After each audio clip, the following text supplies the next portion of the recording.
পিসি ঠাম্মা বাঁধা দিতে গেলে রামকান্ত বলে, এখানে আমি কারোর বাঁধা মানব না। যদি কেউ রাজকার্যে বাঁধা দেয় তাহলে সেটা রাজদ্রোহী হবে, আর তার শাস্তি ভয়ানক হবে। এটা শুনে পিসি ঠাম্মা ওখান থেকে সরে যায়। এরপর মা ভবানীকে নাটোরের সিংহাসনে বসিয়ে দেয়। এদিকে আচার্যগুরু এসব কিছু মানতে পারছিলেন না। ভবানী আচার্যগুরুর কাছে গিয়ে বলে তাকে আরতি করার জন্য, কিন্তু আচার্যগুরু বলেন তিনি এই অধর্ম কিছুতেই মানবেন না। তিনি সবসময় ধর্মপরায়ণ ছিলেন, ধর্মের বিরুদ্ধে এমন অনাচার তিনি কিছুতেই সহ্য করবেন না। আর যখন তার সিদ্ধান্ত মানা হয়নি, তাই তিনি এই নাটক ছেড়ে চলে যাবেন। রঘুরাজা বলে, আচার্যগুরু আপনি ক্রোধের বশে কোনো খারাপ সিদ্ধান্ত নিয়ে ফেলবেন না, আপনি একটু ধৈর্য ধরুন। তখন আচার্যগুরু বলে, আমি কারোর কোনো কথা শুনতে আর আগ্রহী নই রঘুরাজা। যখন এখানে আমাকেই মর্যাদা করা হয়নি, আমি বুঝতে পেরেছি আমার প্রয়োজন নাটোরে এখন ফুরিয়ে গেছে, তাই এখন আমার চলে যাওয়াই উচিত। এই বলে রেগে ওখান থেকে আচার্যগুরু চলে যায়। রামকান্ত আর ভবানী দেওয়ানমশাইকে আচার্যগুরুর পেছনে পাঠায়, যাতে তিনি আচার্যগুরুকে আবারও নাটোরে ফিরিয়ে নিয়ে আসতে পারেন।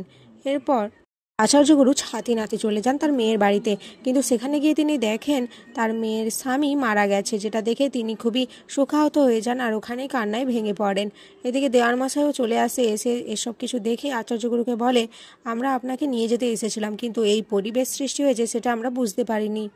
আচার্যগুরু বলে, যে মাটি আমি ছেড়ে এসেছি সেখানে আমি কখনোই পৌঁছবো না, কখনোই আর ফিরে যাব না, সেই অধর্মর জায়গাকে আমি কখনোই আর মানব না। এদিকে ভবানীর বাবার সাথে সেই গ্রামের মনোহরলা বলে সতীদাহ করতে হবে, কারণ আচার্যগুরুর মেয়ে নিজে বলেছে যে তিনি রাজি নন। তাই ভবানীর বাবা বলে, যদি সে নিজের ইচ্ছায় রাজি না হয় তাহলে তাকে সতীদাহ করা যাবে না। কিন্তু গ্রামের মোড়লরা এসব কিছু শুনতে চায় না। তারা বলে এটা ধর্ম, আর ধর্মকে যদি না মানে তাহলে সেটা হবে অধার্মিক কাজ। আর সব থেকে বড় কথা, আচার্যগুরু যিনি নাটোরের আচার্য, তিনি এই বিধান দিয়েছেন যে তার মেয়ে ধর্মের বিরুদ্ধে কোনো কাজ করবেন না। এরই মধ্যে দেওয়ানমশাই ওখানে চলে আসেন। দেওয়ানমশাই সব শুনে ওখান থেকে দ্রুত পায়ে ভবানীর কাছে আসেন। দেওয়ানমশাই মনে মনে বলে, আমাকে যত সুন্দর সম্ভব ভবানীকে এটা জানাতে হবে, উনিই পারবেন এরকম অনাচার রাখতে। এদিকে রঘুরাজা আর রামকান্ত মুর্শিদাবাদের জন্য রওনা দিয়ে দেয়।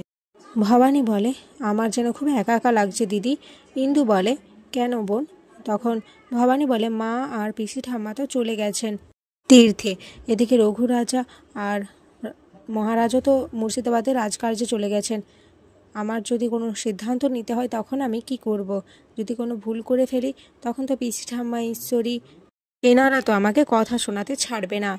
ইন্দু বলে, তুই যে রাজরাজেশ্বরী রানী ভবানী, তুই কখনো কোনো ভুল করতেই পারিস না। আর আচার্যগুরু নিশ্চয়ই ফিরে আসবেন। উনি কয়েকদিন হয়তো আমাদের উপর রেগে থাকবেন, কিন্তু উনি নিশ্চয়ই আবার নাটোরে ফিরে আসবেন ওনার ভুল বুঝতে পেরে। এখানেই আজকের পর্ব শেষ হয়ে যায়।